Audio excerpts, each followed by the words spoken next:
It's time for the Ron and Brian podcast. Get ready to fill your ears with the latest news, politics, current events, and whatever else we feel like talking about this week. And now, your hosts, Ron and Brian. And good evening, everybody. It is Sunday night. It is 8 o'clock, and it is time for episode 249 of the Ron and Brian podcast. That's right, 1 week away from our 250th mega episode. Brian, are you ready for next week? Oh, the champ is here, showing off his 51% ownership title belt. Obviously, you're feeling good tonight, Brian. How goes it? Yeah. I'm going to say this. I'm riding a wave of euphoria. I have dedicated myself this past weekend to a life of exercise, of activity, of not sitting around doing nothing. I worked out on Thursday, technically not the weekend, but it was prep. I did 30 minutes of cardio on the elliptical yesterday. I did another 30 minutes of cardio on the elliptical today. I am feeling my physical best. I feel that I am reborn. I am re-energized. I have shed my skin. I'm starting again. And I think that I have finally become the man worthy of this belt. I am now worthy of being called a champ. Before, all right, I'll just stop. We're all proud of you. And it sounds like you're pumped up. So pumped up, should we just get right into this show? Because we've got a jam-packed agenda tonight. I thought we had already started. All right, well, let's get it rolling with Drink of the Week. Drink of the Week. Na zdrowie. Salud. Drink of the Week. Pleasure. Prost. Drink of the week, drink of the week, drink of the Brian, week, drink of the week. What are you drinking this week?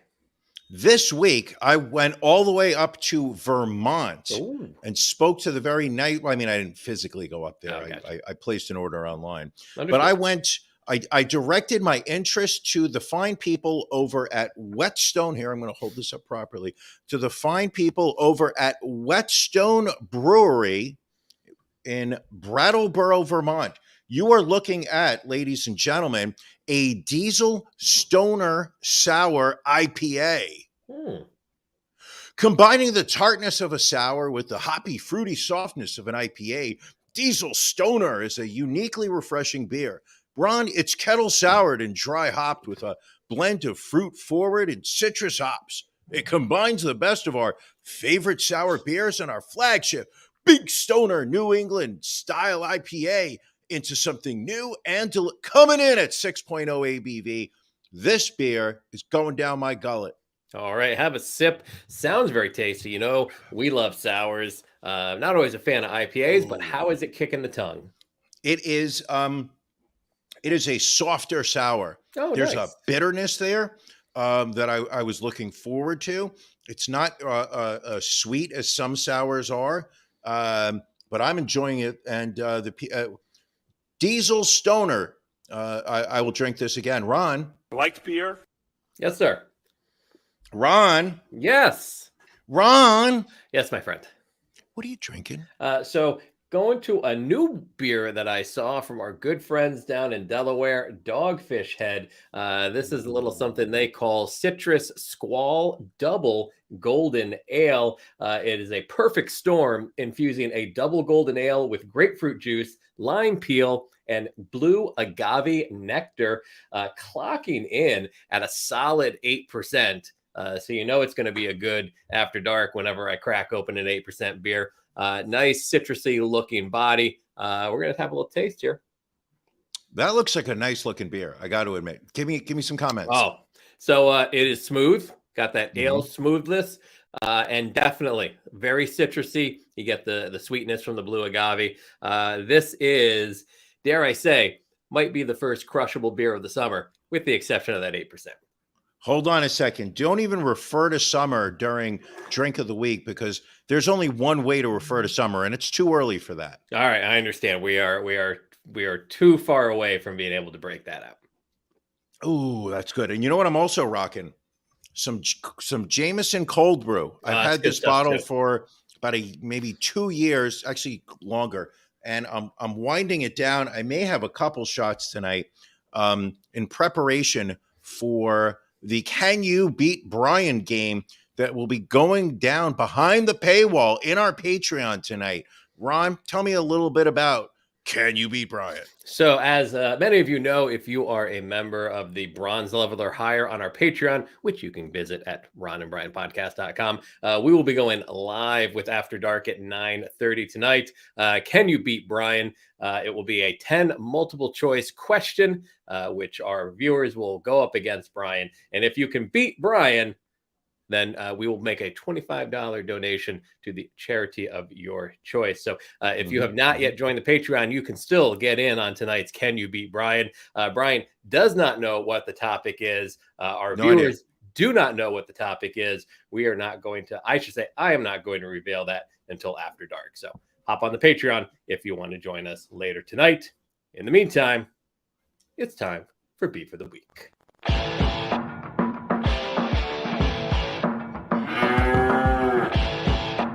Ron and Brian's Beef of the Week.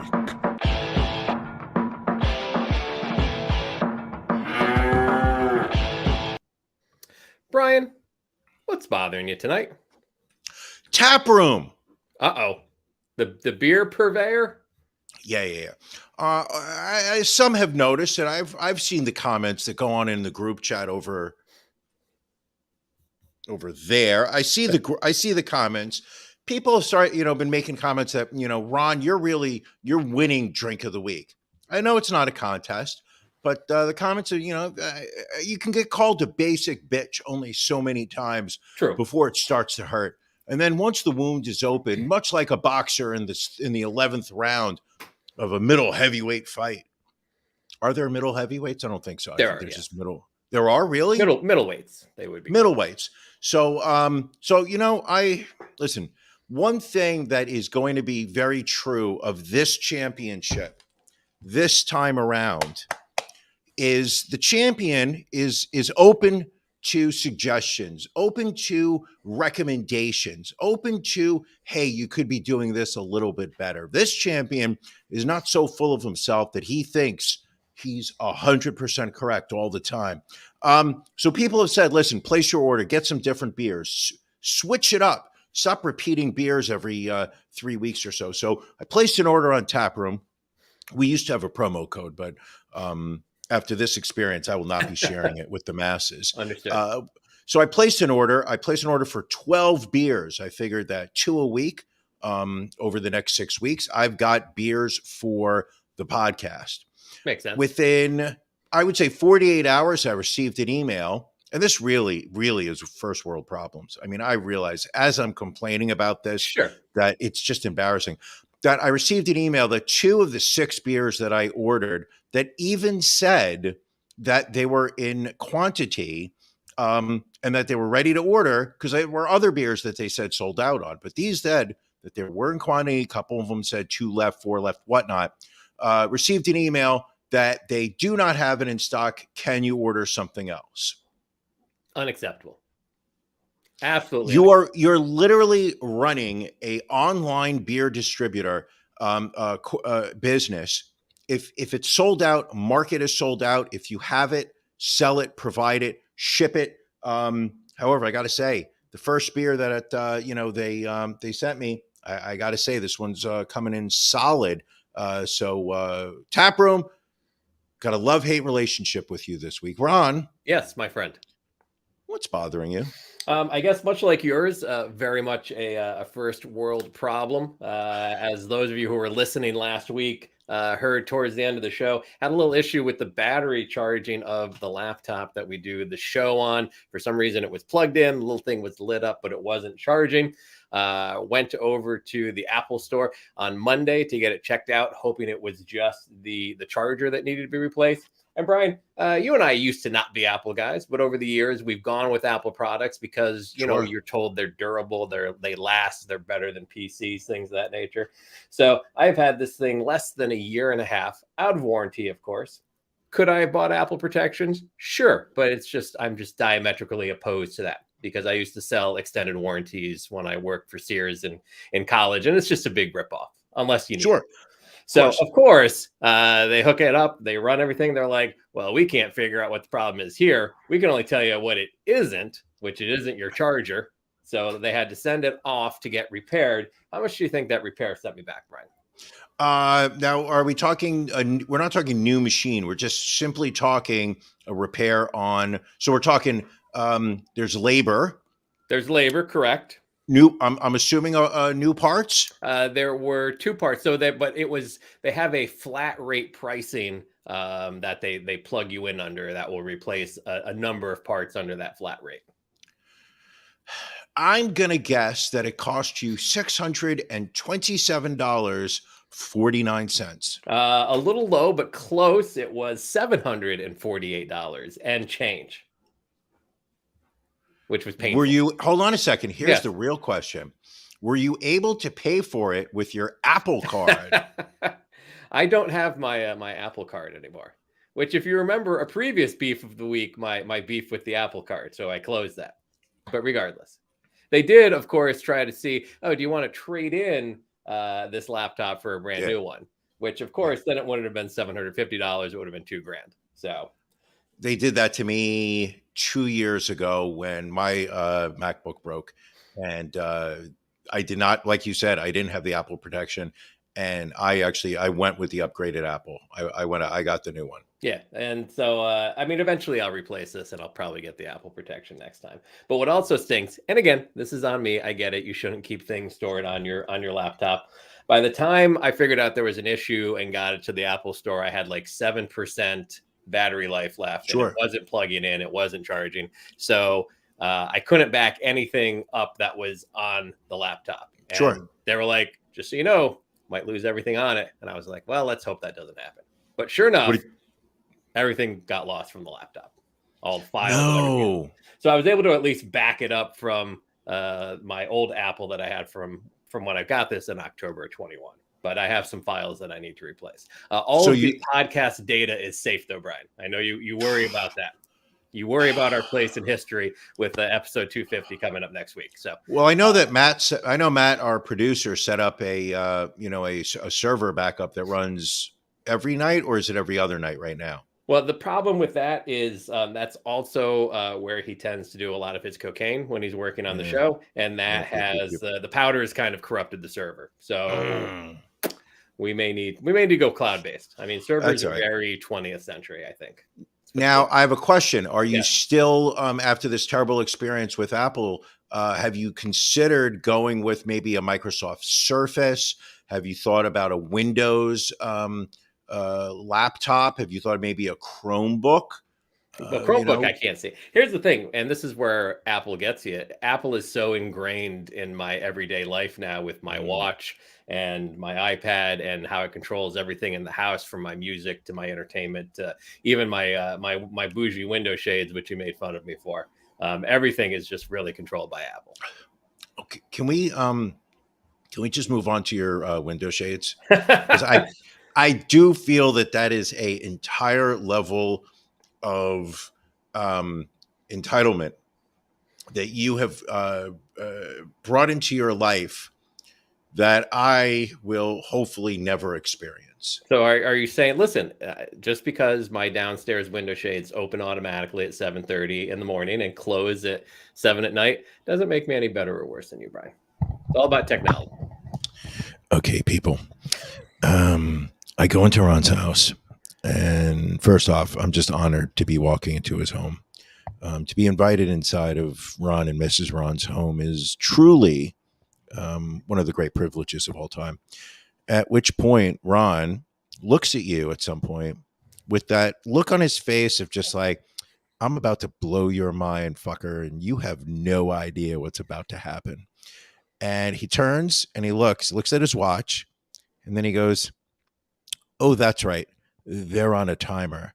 At which point, his living room shades automatically start lowering by themselves. Keep in mind, I'm New York trash. I'm used to the pulley system. No, we don't do auto. I mean, it was Listen, it it's all was for the cats, Brian. It is all for the cats. They need to be able to see out the front windows. yeah, but can't you open it up in the morning and then You know, close it at night? it's just one more thing on my list to have to worry about. Well, for you to be like, "Hey Alexa, lower living room shades 20%," and then it stops. I mean, that is just Listen, all the I know privilege. is your The lady privilege. your lady told you to get ready to have them in your very own place. So Oh, she made a mental note of she made a mental note that is exactly what's going into our living room when we get our place. It's all going to right. be cray. It'll Let's be put a- cray cray. Let's put a pin in the automatic shades right now. And let's get Yes. to our guest this evening. She is a Northern California native who is about to graduate with her MFA in performance from UNLV. You may have seen her perform her stand-up comedy at Jimmy Kimmel's Comedy Club, opening for Michael Yo and Matt Eisman. And her recent theater credits include her one-woman show, It's Not My Fault, I'm the Problem, at Vegas Theater Company, Helena in A Midsummer Night's Dream, and Varya in The Cherry Orchard at the Nevada Conservatory Theater. Here is a short clip of her stand-up from the LA Comedy Club in Las Vegas. And I love a bachelorette party. I do. I love them. It's kind of like competing on a mini season of Survivor. Because a group of women gets transported to a seemingly beautiful, but actually very hostile location. We will put our bodies through hell. We will form and break strategic alliances, and secretly, everyone is thinking about fucking Jeff Probst. All right, and welcome to the show, Skylar Schock. Thank you for joining us this evening. Hi, thanks for having me. And Brian will be ashamed to admit this, but he often thinks of fucking Jeff Probst as well. I was going to say, or are you a multi-time bachelorette party attendee? Either one, I could see being ashamed of. I get very intimidated by the whole Bachelor and Bachelorette series. There's just too much going on. There's too many personalities. And I also realized that if I were ever the Bachelor, I would just wither within minutes. I mean, well, go ahead. Sorry. No, you go ahead. I was going to say, I think the Bachelor and the Bachelorette series are a whole other beast of just time and commentary. But I do think it is more of their test to be influencers on social media. It's kind of their gateway drug, as it were. I think, Brian, you can't be on The Bachelor because you just don't like having your shirt off. And that appears to be a requirement for everybody that appears on those shows. I am a fan of very tight necklines. Skylar, I see you've got a loose sweater. Oh, don't stretch out the sweater. Don't worry. Okay. You've got, see, she knew. Ron, she knew that you like the loose and the neckline. I like them. I like it high and tight. High and tight. She's rocking both worlds. I want to split the difference there. So there you go. We appreciate it. So Skylar, you're also involved in a company called Messy Bun Productions. Tell us a little bit about that. Yeah, actually, Messy Bun Productions is a company I formed with one of my colleagues from University of California, Los Angeles. So when I was in LA, Kayla and I, we were in a program together there. I was in the acting program. She was in the writing program. And we decided to start producing some of the stuff she was writing. And so we founded Messy Bun Productions. And through that, we've actually created a few projects that we're in production on. We've sent one project off to the film festival circuit. It went on to be a 25-time selection. That was directed by Getty Watanabe. Actually, if you are a fan of 16 Candles, you might know who he is. Excellent. So what made you get into stand-up comedy and acting? What was kind of your path to here? So stand-up comedy for me is actually the thing that I never once thought about doing. I was never like, yeah, I think I'm going to go try to be a stand-up. I just happened to, enjoy comedy. And I never thought I was funny, but other people would say that I was funny. And at UNLV, which is where I'm at now. I'm getting my master's degree in performance. And so we had to take a class in stand-up comedy. So all of us are in this class, and it's all about writing and learning kind of the structure of joke writing. And I just started going to some of the open mics before the end of the semester to test out my material. And the feedback was actually really surprisingly positive, which is, probably not what most comics, I think their goal is like, yeah, I'm going to go up there and I think I'm so funny and I'm going to go, and I just was like, oh, well, this is, my way of kind of writing for basic bitches, which is really kind of what I do. I joke that I am just the everyday basic bitch who loves to go to Target, and we love a cold brew from Starbucks, but it's really, comedy is just a matter of like having a relationship with the audience and kind of being able to test out and structure your stuff. And the more I did it, the more I really kind of fell in love with it. And now I feel really lucky that I get to go and do it and learn from people way better than I am, and keep kind of growing and learning in performing. If I can ask, what is the comedy scene in Las Vegas like? So for a Las Vegas comic, as opposed to somebody coming in off the road. So Vegas is an interesting city for comedy because we have, I feel like, I mean, you can't quote me on it, but I feel like we have one of the highest per capita of comedy clubs. Like, we just have all the clubs on the Strip. Mm-hmm. There's a ton of places here in Vegas that do comedy. And so there's a great opportunity to be doing comedy and kind of owning your craft.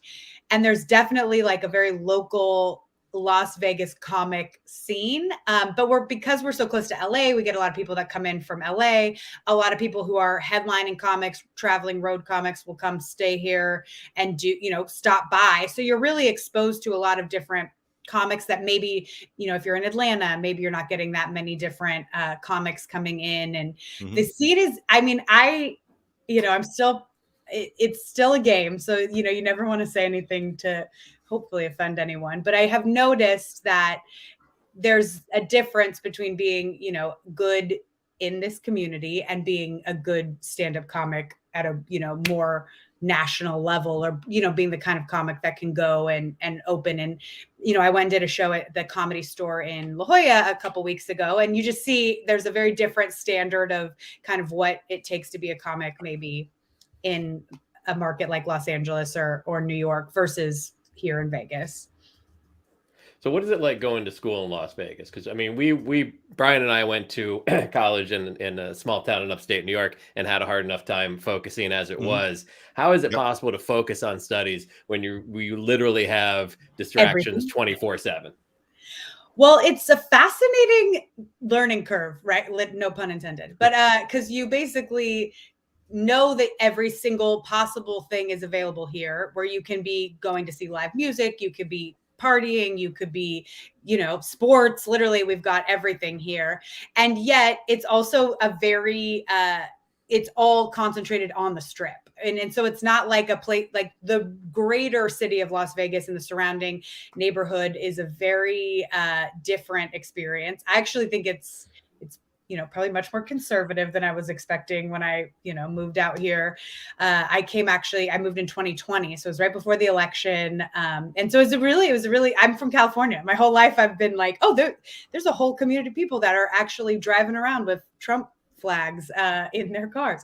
So it's an odd place in that you've got a little bit of everything and everyone's coming in, and there's a million tourists visiting all the time. Anytime your friends and family are in town, they want to go do all of this stuff. And you're like, I don't want to touch the Strip with a 10-foot pole if I can avoid it. But it's just like anywhere else where once you've kind of gotten to see what the cool stuff is, it's there, and you're not like constantly needing to go out and do it per se. Whereas I almost feel like it'd probably be more fun to go to college in a small town where you get to it's just like you get to live and it's not always like, okay, I think I'm going to go do this today, or go out and, this concert, Adele's here this weekend, we have to go see Adele, or whatever, So speaking of visiting Las Vegas, your thoughts on visiting Las Vegas in July? Bad idea or horrible idea?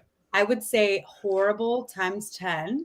I mean, although right now you wouldn't even know that we're on the way to spring. It's literally raining and stormy out. So who's to say what this July will be like? But it is I joke with my friends, like when I first moved here, it was in August, and I knew mentally what I was getting into. And I drive up, and the thermometer on my car is like 116. And it's like there's no way to, I hate it. There's no way to prepare for it until you are here. But visiting, I'd say come in November. My friend Brian over here turned 50 last July and said, It's my birthday. I want to spend my 50th birthday weekend in Las Vegas with my friends. And you did it? Oh yeah, we came out. Yes, we did. We stayed at the Virgin Hotel. We went to a nice dinner at the Golden Steer. And you think you're prepared for the dry heat of 120 degrees, but it was also humid that week. Every car taxi we got in, they were like, "Oh yeah, you picked a real bad time to come to Las Vegas." The worst. So there was no winning. So you say at Virgin, did you guys go out and do anything outside, or were you like, we're staying inside the entire rest of the trip? We spent a lot of time in the pool. Yeah. Day drinking in the pool. I believe that my shoulders were burnt for about 5 weeks. Apparently when there is no amount of sunscreen that you can put on your body that will protect you from a July sun in Vegas. Yeah. What did we do? We saw Daniel Tosh. He fun. performed that was good. And then what else did we do? We did a lot of pool time. A lot of pool time. Yeah, double drinking because of the sun. Oh yeah. See, that's the other thing. When you're in your late 40s or 50s, it's at 10 o'clock you're winding things down. Even though you're in Vegas and you're sitting and you're like, oh, we're gonna rage tonight. We're at the craps table till 2 a.m. No. At about 10:30, people in the party just like, I think it's I gotta get a nice cup of decaf and hit my room. Yeah. Slowly, which is nice in Vegas because you can just pretend you got lost and you make your way back to the room and no one asks questions. Absolutely. I never thought of that actually. No, you'll know for next time. Yes. All right. In Vegas again. Yes. The Irish goodbye works best at the casinos. No one, because you're just going to go to the bathroom and then somehow you find yourself back in the room. Now, we were going to cover this story later, but since you're in comedy, we'll ask you this question. Have you heard about the new anti-woke comedy club that Joe Rogan is opening up? I have heard a little bit about it. I mean, I feel like it was a little bit of a when is that happening versus being surprised that it's happening. Right. And I've heard too, has it been confirmed? Is it going to be in Austin? It's in Austin, Texas. Yeah. It'll be $900 a ticket, they're saying, which that has not been confirmed. So Did you say apparently 900? Yeah. So they'll take your phone. You'll have to lock up your phone so you can't record anything, and they will also scan your face. So if you say anything, I guess afterwards, they can kind of track you down. But it seems like the antithesis of like what comedy is supposed to be. Mm-hmm. Totally. It reminds me of The movie, The Menu, where Right. it's like, it's essentially, it's its own parody of what it's trying not to be. I mean, anytime you're going to charge people $900, like who's coming to that anyway? Like There's no way you can be, I mean, people will go because it's Joe Rogan's name attached to it. But I mean, I think that's one of the things about being in comedy that is, I found the most satisfying is that you get to watch people play with the boundary a little bit or play with, and a lot of times, like if you go to an open mic, for example, there's a lot of comics who are not seasoned and who are just saying what they think is funny. And it's oftentimes very non-woke. And you see that like sometimes people will laugh at it and they there's almost a danger of creating this hive mind of people that are laughing at something in a community and then not being checked on it, because it's sort of like it's its own little microcosm. But for me, the best part is when you can say something and the entire room laughs, and now you're seeing where people actually have this share a point of view about something, or they're laughing because and so when you that's when comedy I think is at its best. And so when you sort of start to put boundaries and rules around it, it sort of feels a bit like it's it's taking away from the point of it. Yeah, but I mean, it feels like he's creating an echo chamber, which is really where comedy goes to die. Yeah, exactly. And it also feels like if you you know, and as we would say in comedy, right? Like if you say something or you have to do something and you have to qualify it, then was it really funny, right? Like if you have to be like, well, this is funny for this audience, but not this audience, Right. then is it actually the thing that you think it is? Or are you just saying something other people want to hear and they're happy to hear it back? Yeah, it'll be interesting to see how it plays out. I mean, Joe, he probably needs the money. I mean, he's scraping by on He's barely making it. Yeah. few $100 million. I mean, how is he gonna survive? He's got to stay on whatever that mind pill is that he takes. I see it pop up on my Facebook, but I forget what it is. Well, now it'll pop up again. Now I'm Oh, just yeah. gonna be inundated with it. So. Yeah, and mine too. The algorithm. Yeah, now it's on yours and mine. Thanks for that. Anytime. Brian likes perverting all of my algorithms, so now you've do. gotten a little taste of that as well. That's so funny. It is a fun game. The other day we were talking about, I had made some reference to, I should start going to conferences for, networking or something. And all of a sudden it's like, Jason Sudeikis will be speaking at this, and it's like nothing to do with me. And you're like, how does it? It's insane. How They're listening. They are definitely listening. Absolutely. I wish Brian was only forwarding me information about conferences versus what he sends to pervert my For You page on TikTok. It's very disturbing. My goal is that one day you get a notification on your phone that I forwarded you something. You are sitting on your couch with your wife. You pick up the phone. You swipe up. Face ID recognizes you, and your wife sitting next to you just sits there and does that wifey thing where she goes, wonder what he's looking at, and looks over and just is utterly disgusted by you. She sees it. That's my goal. She says, "Oh, that's Brian, isn't it?" That's Brian. Yeah.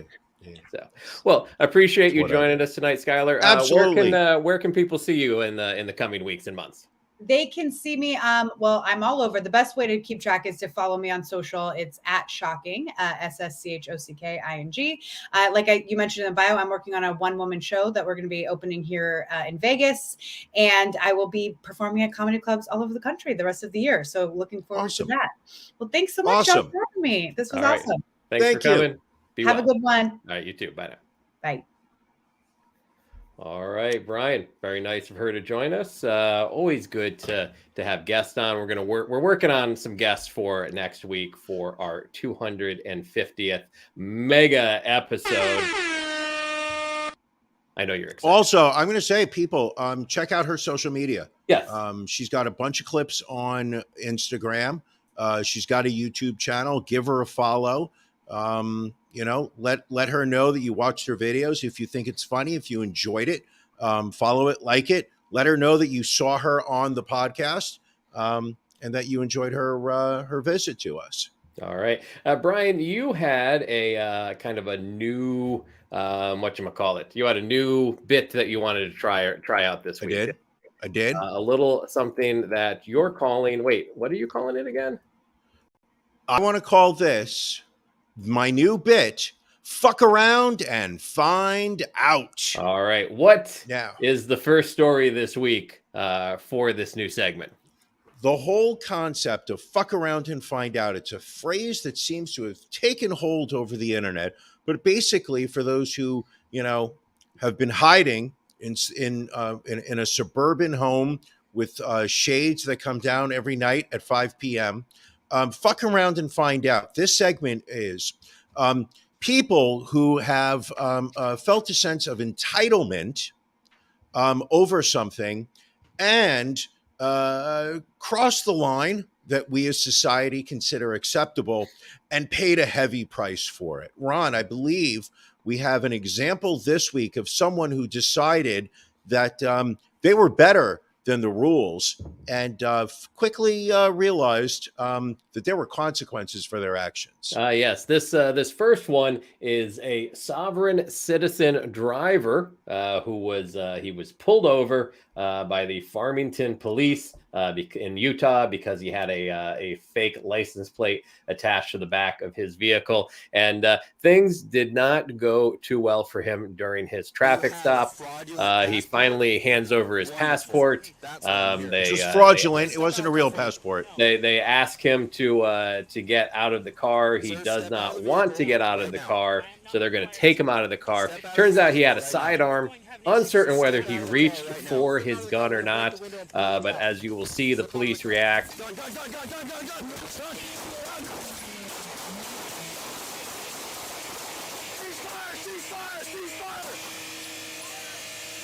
So that was 3 or 4 cops kind of unloading their weapon on Chase Allen, who did not survive the traffic stop. So basically, how he was fucking around, he was driving on the road with a handmade license plate on the back of his car.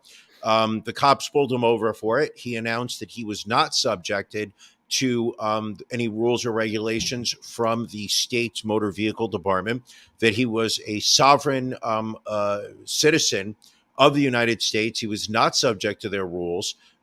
Refused to hand over any type of identification. Finally, when he did, he handed over a fake passport that somebody had printed up. And the cops just kept getting more and more irritated. I'm not sure he needed to die. I'm going to say that. However, and this is where the a-hole in me comes out. I'm not too upset. Right. I don't know that he was a great, productive member of this society. And the second story we have this week is a guy who apparently was unable to get on a return flight home, was not happy about it, and got tased for his trouble. I like how he tries to defuse the situation at first and then goes insane. Well, you can see there's 3 cops in the area. He's saying he spent $2,000 for a flight to come home and then missed the flight, apparently. Well, hold on, you're going to find out why he missed it. From Longview to Medford, Medford back to Longview. Why the fuck am I not on a flight back to Longview? Now, keep in mind, he's got 3 cops staring him down. Well, you missed the important part. They asked him if he's been drinking. He said, "Yeah, I had 3 margaritas." So he had 3 I've had 3 margaritas and not behaved that way. So why are you allowed to serve alcohol in here if I can't have 3 margaritas? Fucking airport. Fuck you. Oh yeah, once you say "F you" to a police officer, there's going to be a reaction. $2,000 to be on. See, I like this moment when the cop goes around and now has his 6, as they like to call it in the business. This guy is definitely going to go down.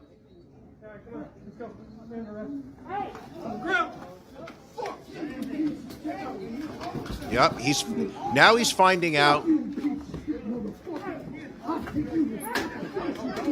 I think we should tase this guy. He's already lost it. Who's this other guy that decides to come in and get involved? Tries to help out. But the woman's got the taser set. She's like, "Let him get up. Let me get him." And then you hear the crowd. Oh! That's the part I love. Now his pants are down. He's got some crazy ass boxers sticking out.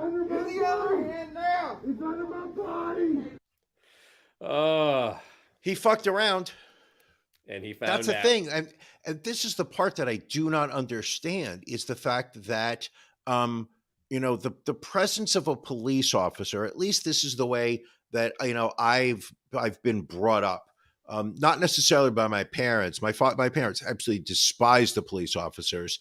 My father, one time I brought home one of those Back the Blue American flags that I was going to put up when I was coming home from college. You mentioned earlier, we went to a small town in upstate. I brought home a Back the Blue American flag. My father lit that on fire. He was like, "No, no, son. They are the enforcement of disrespectful laws. They're keeping the wealthy safe." Your dad had an ACAB tattoo, despite tattoos being against his religion. ACAB right across the forehead. Good old HP. But the point is, it's just the fact that, like, common sense, or that's really what I'm trying to say here. Right. Common sense is, if police officers start to approach you, de-escalate the situation, because you can't trust that they're going to. Right. So 3 police officers come, start screaming "fuck you" to them. That's not going to work in your favor. I don't care what race you are, what skin color you have. The police officers are going to take you down. Right. And Joe asked if he missed the flight because he was drinking margaritas. Less so that he was drinking margaritas. Apparently, he was kept off the flight because he was drunk and belligerent to the gate agents. Yeah, which meant that he had more than 3 margaritas. Ron, what's the And Janelle said it was hard to hear that audio. Again, Matt, cocaine, bad levels. You Well, can't yell. You we'll can't figure it out. Ron, what is the drunkest you've ever been on an airplane?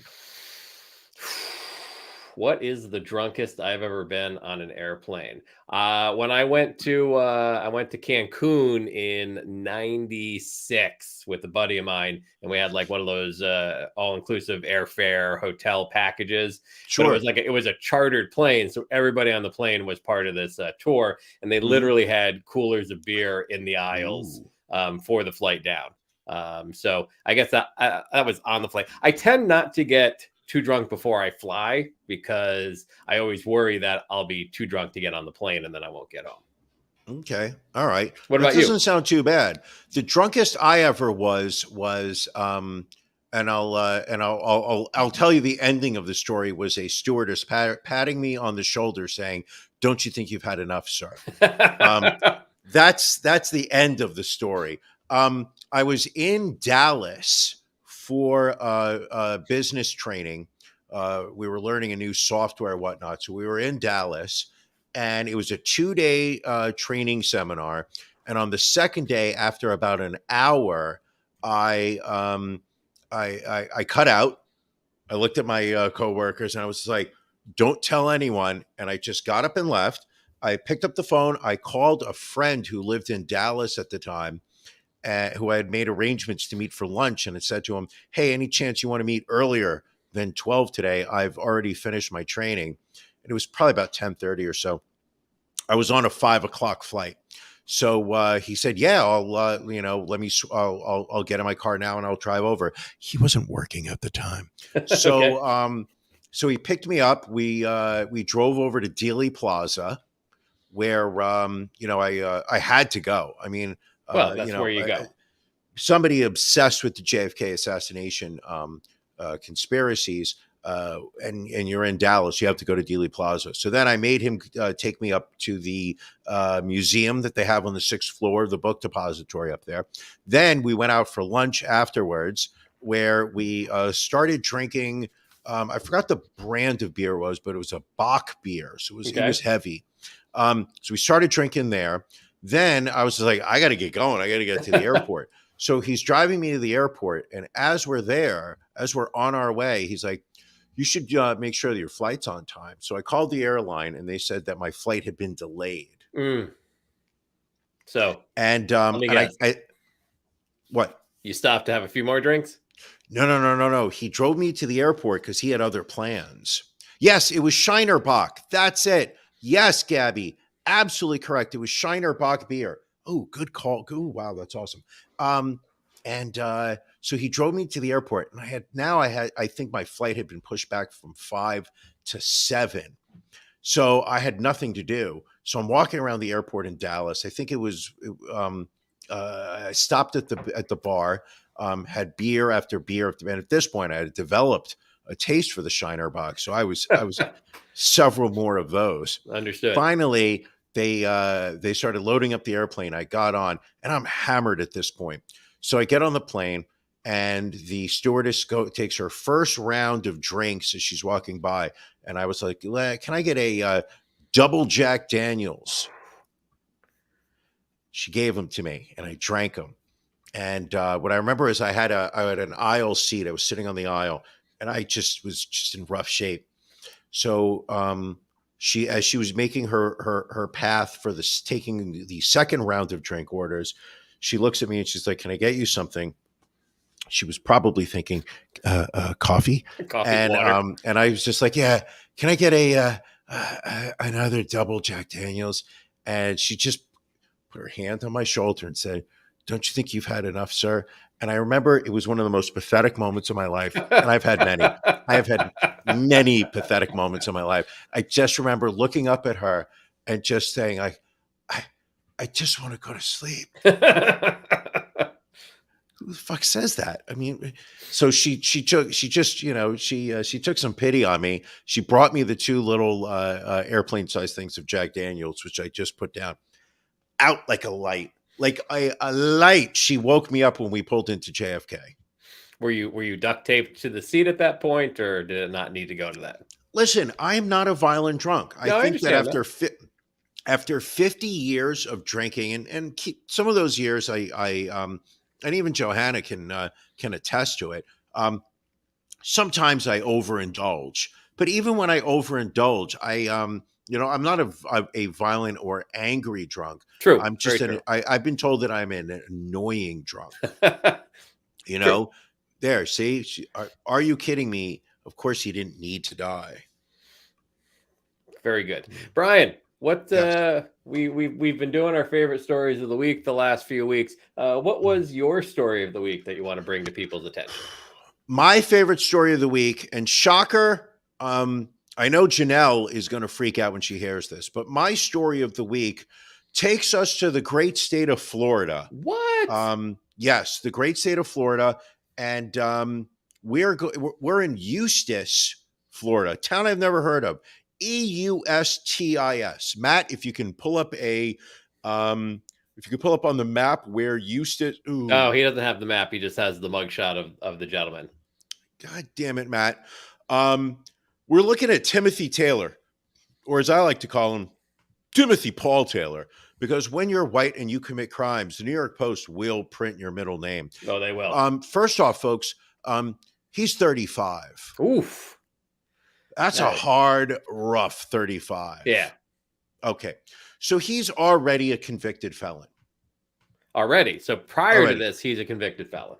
Correct. And this is clearly, I don't mean to give anything away. This is clearly a mugshot. So people, where this is going to go. He walked into the A1 massage parlor in Eustis, Florida, and demanded sex acts from the massage parlor worker. He entered through the back door at 10:30 a.m. He was trying to enter through the back door. So I'm going to say that this is a meth head, because alcohol. You're not breaking into massage parlors at 10:30 a.m. This is meth. I've been awake for 4 days. Right. Also, just the whole face says meth. So he approached the woman who was alone in the business. This probably wasn't even one of the workers. And he asked her to perform oral sex. And when she told him that the business did not engage in that sort of activity, well, Timothy Paul Taylor did what any normal, red-blooded American would do. He pulled out a gun and aimed it at her head and ordered her to do so. But she stood firm, again said no, at which point he then threatened to kill her if she called the cops, ran out and fled in a small black Chevy. Woman who was uninjured, of course, called the police, who quickly located Mr. Taylor, and were able to arrest him without incident after they saw the car parked in front of his family's home. That it feels problematic. Listen, if you're busting into a massage parlor at 10:30 a.m. demanding oral sex, you've made some really bad life choices. Yeah, without a doubt. Ron, well, that is certainly a story, Brian, without a doubt. Ron, yes, Brian. Ron, what's your story of the week? So my story of the week, and actually I had one down. I'm calling an audible over one that I just saw regarding a Texas middle school that asked school kids to role play as a seducing hooker in a bizarre classroom game. Whoa. Yes. Read that again to me. Yeah. So Texas mom, Laura Maria Gruber, always considered herself kind of liberal, send her daughter to a charter school that celebrates diversity, equity, and inclusion. But apparently her 13-year-old was asked to play a, quote, seducing hooker in a bizarre classroom game. She said that she picked up her daughter. Her daughter said, "Mom, we played this game and you're going to be upset." So I think I have a photo of the activity that they did in the classroom. So this was supposedly the conversation that the mother had with the child about this game. So the hooker seduces the hunter against the bear. Then you win over the bear because you're the hunter. But if you're the bear and the other person is the hooker, the bear beats the hooker. So apparently it's called Bear Hooker Hunter. Okay, well, first off, everybody beats the hooker. I mean, we know that. I mean, sex workers need to be protected in society. But I'm utterly confused. The hunter beats the bear, and the bear beats the hooker. So the hunter, by the law of deduction, can beat the hooker. So apparently, it's almost like apparently it is an adult drinking game version of rock paper scissors. And the kids were told to strike poses either as a hunter pointing an imaginary gun at each other, as a scary bear with its paws up, or as a seducing hooker with a hand on one hip and another behind their ear. What the fuck? Yes. This doesn't even make sense to me. I'm not exactly sure what is going on here. So basically, I mean, the school admitted that the game happened as was described, but and issued somewhat of an apology, but no punishment against the teacher. But it's drag queens, Brian. It is drag queens that are dangerous to the youth of this country. Certainly not teachers in Florida. Ron, if you were playing bear, hunter, and hooker, who would you be? I mean, I'd probably go bear. You are a bear. That's what I've Just been not told. hairy enough. I would have gone hunter. All right. Ooh, you'd be hunting me then. If you play your cards lucky. Speaking of drag queens, let's jump down to Florida, our least favorite state in the country, where now a Hyatt Regency in Miami is in danger of losing their liquor license because they hosted a Christmas-themed drag show, alleging that minors had been in attendance. Florida has literally just gone off into the abyss. Right. Without a doubt. I literally cannot. It's one of the scary things about American politics right now is that we are so ideological, and that these ideologies. Ooh, that was a little wordplay there.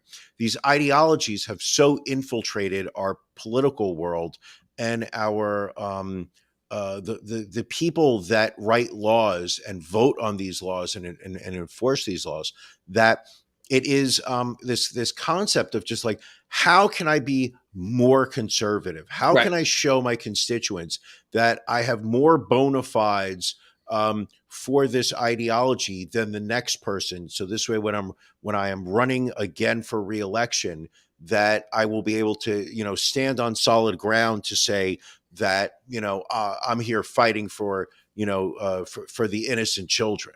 Well, and it seems like, representatives in Florida are fighting for different ways to come up with worse and worse legislation. Sure. Representative Stan McClain, Republican, of course, has proposed legislation, House Bill 1069, nice, which seeks to restrict the educational materials in state schools in regards to sex education. However, it did come out as a part of discussion about the bill that this would also ban young girls from discussing their menstrual cycles with school officials if they are under the age of 16. So if you're a 13, 14-year-old girl getting your period, you're confused, you need assistance, you're unable to have a communication with your teacher, principal, school nurse, you would not be able to have that conversation with if this bill were to pass. I feel like the medical staff should be able to talk to children about that kind of stuff, but I don't know that my homeroom teacher needs to know about the menstrual cycles of the kids in class. And I mean, truly, this is the other point that that I'm going to go towards, is the fact that, as we are passing all these laws, it's more and more at the same time exposing that it is the people who are in authority that are the ones that are being caught abusing these children. Like, it is the teachers that are being arrested for abusing children. It's the soccer coaches, the volleyball coaches, It's the GOP donors that Right. are sex trafficking children. It's stuff like that. It's not school nurses. No. And it's not drag queens. This is the part that I just, I feel like as a society, we just have this, we've got this one line where it's just like people are talking about what is actually going on in this world. And we've got another path where it is what I feel is wrong in the world. And they've become so, there's such a gap between them. I can't remember the last time I saw a story about a drag queen that molested a child. Right. But it doesn't typically happen. But I don't think I've gone more than 48 hours without seeing an article in the New York Post about a white male in a power position over a child who's being arrested for some type of sex crime. And yet, not the worst piece of legislation introduced in the state of Florida this week. That would go to HB 999, which was passed by the Florida House on Monday, and the Florida State Senate must now pass their version of the bill, SB 266, before it can head to Florida Governor Ron DeSantis's desk. Opponents are concerned that the language of this bill is so vague that it technically could be used to ban activities promoted by multicultural student unions, Black fraternities and sororities, as well as courses in Jewish history, women's studies, and LGBTQ plus studies. So we can only learn about white people. Is really what they're saying. Basically, yes. We can learn about white people. Okay. I mean, it's almost reached the point where I've given up on Florida. Right. I mean, it gives, if you want a list of everything that could potentially be removed, all Black and Hispanic fraternal organizations, Jewish, like I said, Jewish studies courses, majors and minors, feminist theory courses, majors and minors, gender studies courses, majors and minors. And it could also eliminate on college campuses centers and programs for Black students, Latinx students, Asian and AAPI students, and LGBTQ students, as well as tenured faculty would be eligible for a review. Tenure would not protect professors anymore at universities in the state of Florida. Their tenure could be reconsidered by the Board of Trustees, who will be chosen and appointed by the governor. Okay, see, I don't agree that the governor should single-handedly be in charge of who gets tenure or not. I don't believe one person should be in that power. Right. But I was never a fan of tenure. I think tenure can be dangerous, but again, this bill creates a very fascist dictatorship almost in higher education in Florida, with the governor basically controlling what can and can't be taught, what groups can and cannot organize. It's a frightening piece of legislation. But isn't this the inevitable direction that the Republican Party is pushing towards? Is a state of 100%, fascism. 100%. It is. We are going to skew laws, skew voting districts so that our representatives get elected. And once they're elected, we will give them authority to do more and more decision making, to the point where they are now unchecked powers. Right. And really, I mean, that is, if you start to, number one, if you start to restrict sex education from women, you increase the possibility that they will get pregnant. They will not be able to complete their education. Lauren Boebert, dependent on men. They will not, it's all of this is designed to hold women and minorities down. And that has been the GOP platform for so many years. But they're at a point, Trump has emboldened them to not have to hide that anymore. Sure. And it's it feels like their progress with this agenda is actually accelerating. Oh, yeah, without a doubt, because they understand, and I think what accelerated it was the lack of a red wave in 2022 for the midterm elections. That they were doing it way before. They were doing it way before, but I think the fact that they didn't get as much of a power grab as they were expecting last year, they realized they needed to amp up the speed with which they start passing some of these laws. Sorry, I'm going to take it even further back. Please. This is This is Ruth Bader Ginsburg not retiring during the Obama administration, Right. such that a Republican took the White House afterwards and was able to nominate three culturally conservative, religiously conservative justices. Literally a third of the Supreme Court have and they're relatively young. And and if you look at it, it was almost as if, it was given a rubber stamp of, we will support your conservative cases. It was no longer, let's just pass this law. And it'll be on the books for a while until it gets to the Supreme Court, will it be ruled unconstitutional. We now have a Supreme Court that will side with states' rights, will side with the religious entities that are in public institutions that have no place. And to me, this all goes back to the Republican power that they have over our Supreme Court right now. Right. Those are, we were talking about tenure earlier. These people have positions for life. The ultimate tenure. This is the scariest fucking position we have right now. Yeah. Jumping out of Florida, going across the country to California, a local Los Angeles meteorologist suddenly collapsed while on live TV yesterday morning. CBS Los Angeles weather anchor Alyssa Carlson Schwartz, they had just cut to her for her 7 a.m. weather report when this happened. Ready for some sunshine? I know I am. Let's start off with a check of your next weather with meteorologist Alyssa Carlson. She joins us live in the studio. Alyssa, this really is the calm before the storm. Not again. No. Oh. We're going to go ahead and go to break right now. Yeah. So now they posted on social media that thankfully she was okay. So we can kind of make light of that now. But the one anchor on the right, really was just love her. Not again. I guess maybe this woman is known for maybe making faces or kind of having fun with the weather report, but she clearly felt that this woman was goofing off when she was in fact passing out and about to collapse on the floor. I love is that as she slams her head onto the glass table, Rachel Kim goes, "Oh, not again! Not again! Not again!" Oh, no. How many times has your meteorologist passed out during a live program? Is this something that we just kind of chuckle as it's happening?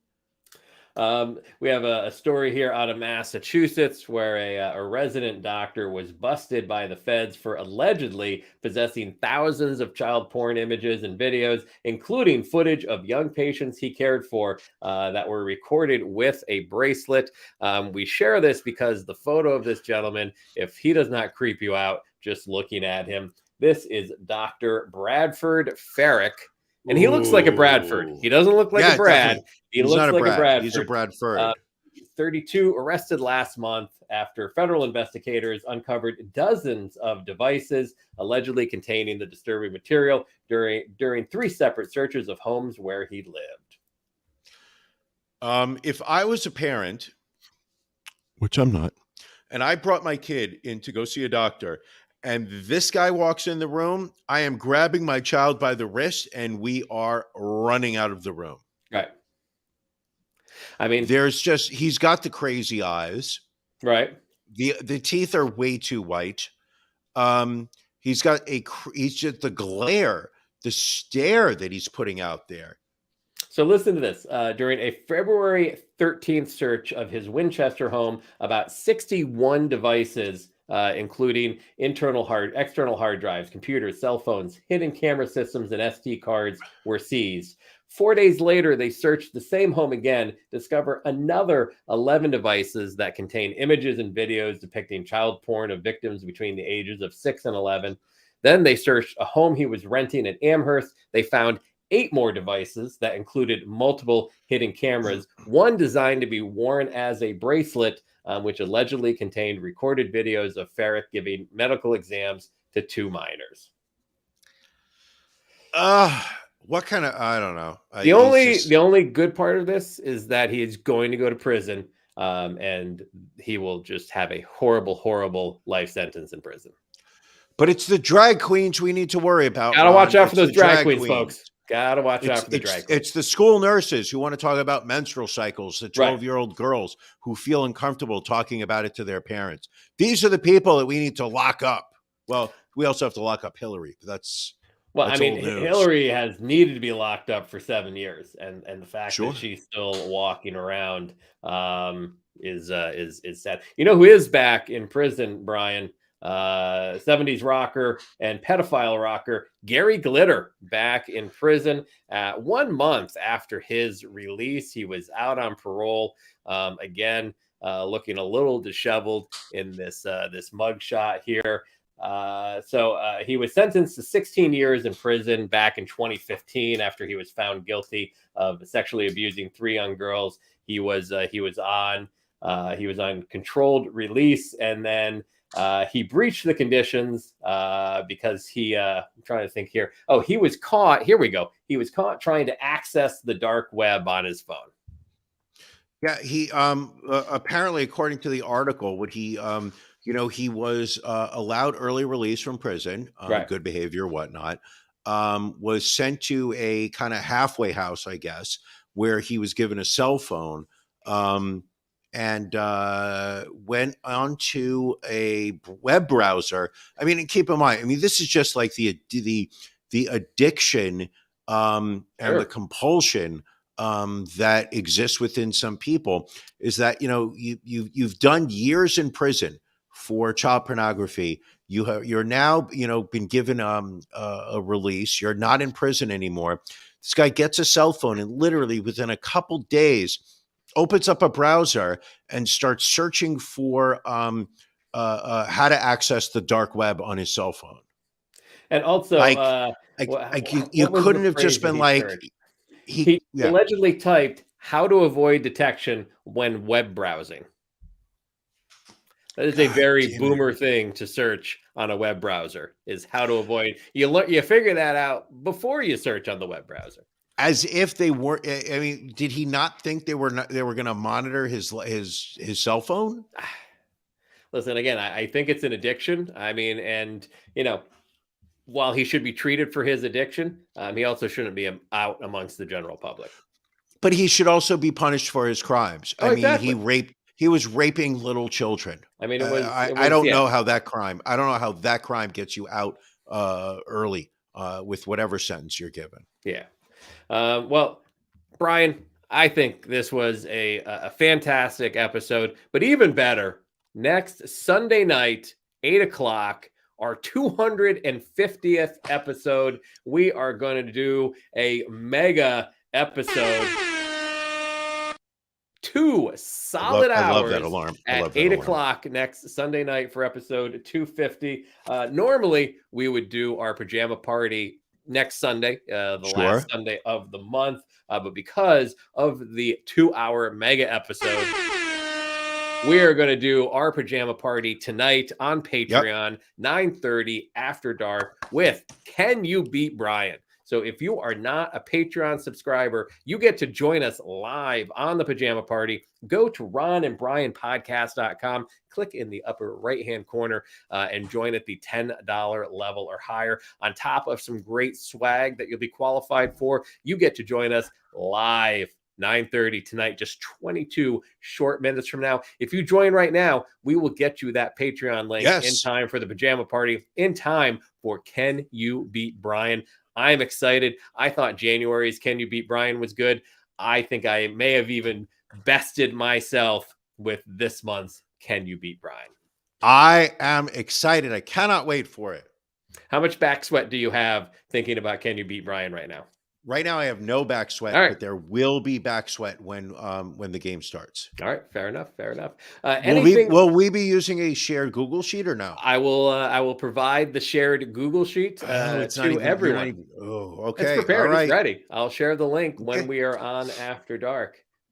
Great show. Thanks again to Sarah Schock for joining us on the show. Skylar Schock. Skylar Schock for joining us. You can find her social media on the Twitter and Instagram S Shocking. We will also have it on our social media as well. Yes, where you can find her. Nice interview. glad to have her on. Absolutely. Brian, anything else before we wrap up episode 249? Again, just one episode away from mega episode 250. Listen, that's going to be a special episode. I think would be great is within the next week, between now and next Sunday.